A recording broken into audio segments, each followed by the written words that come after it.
میں ایک security guard تھا۔ کمپنی نے میری ڈیوٹی جس گھر پہ لگائی وہاں صرف 2 افراد یعنی مالک اور مالکن رہتے تھے۔ مالک بہت امیر لیکن کافی ضعیف بھی تھا۔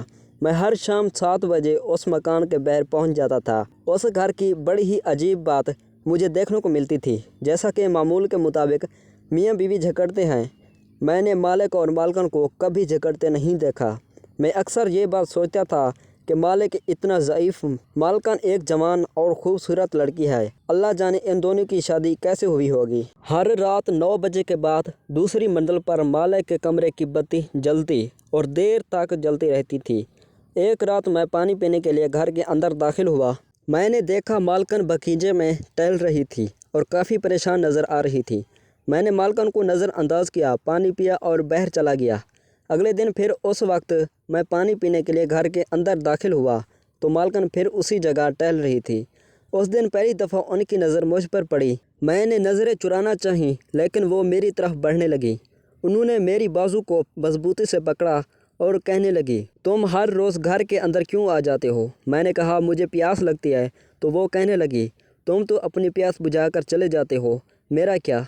میں تو ایک وقت سے ٹھنڈی پڑی ہوں۔ میں نے کہا مالکن معاف کیجیے، میں چلتا۔ میں واپس جانے کے لیے پلٹا، وہ میرا راستہ روک کر کھڑی ہو گئیں۔ مجھے کہنے لگی، میرا شوہر تو میرے ساتھ کچھ کر نہیں پاتا، یوں ہی ٹھنڈے مرنے سے بہتر ہے تم میرے کام آ جاؤ۔ میں نے توبہ کی اور کہا معاف کیجیے، مالک سے میں غداری نہیں کر سکتا۔ کہنے لگی آ جاؤ، تمہیں پیسے بھی دوں گی۔ میرے دل میں شیطان آ گیا۔ میں نے سوچا کون بے وقوف ہے جو ایسا موقع چھوڑے گا۔ وہ مجھے خوشی خوشی گھر کے اندر لے گئیں۔ ابھی کام کا آغاز ہی ہوا تھا کہ گولی چلنے کی آواز سنائی دی۔ میں ڈر گیا، جلدی سے بستر سے اترا۔ اتنے میں کمرے کا دروازہ کھلا اور 2 آدمیوں نے ہم پر بندوق تان دی۔ وہ گھر کے اندر زیور اور ضروری چیزیں ڈھونڈنے لگے۔ جب لاکھ ڈھونڈنے کے باوجود بھی کچھ نہ ملا تو مجھے کہنے لگے، اپنی بیوی سے کہے سارا پیسہ اور سب کچھ دے دے ورنہ مار دوں گا، زیور ہمارے حوالے کر دو۔ میں ڈر گیا۔ میں نے کہا یہ میری بیوی نہیں ہے، میں تو اس گھر کا گارڈ ہوں۔ تو وہ چور، لیکن جیسے ہی انہوں نے یہ بات سنی تو ہم پہ گولیوں کی بچھاڑ کر دی۔ کہنے لگے تم جیسے بدکار مرد اور تم جیسی بدکار عورت کو جینے کا کوئی حق نہیں۔ ہمیں خون میں لت پت چھوڑ کر وہ رفو چکر ہو گئے۔ اتنے میں مالک کمرے میں آ گیا۔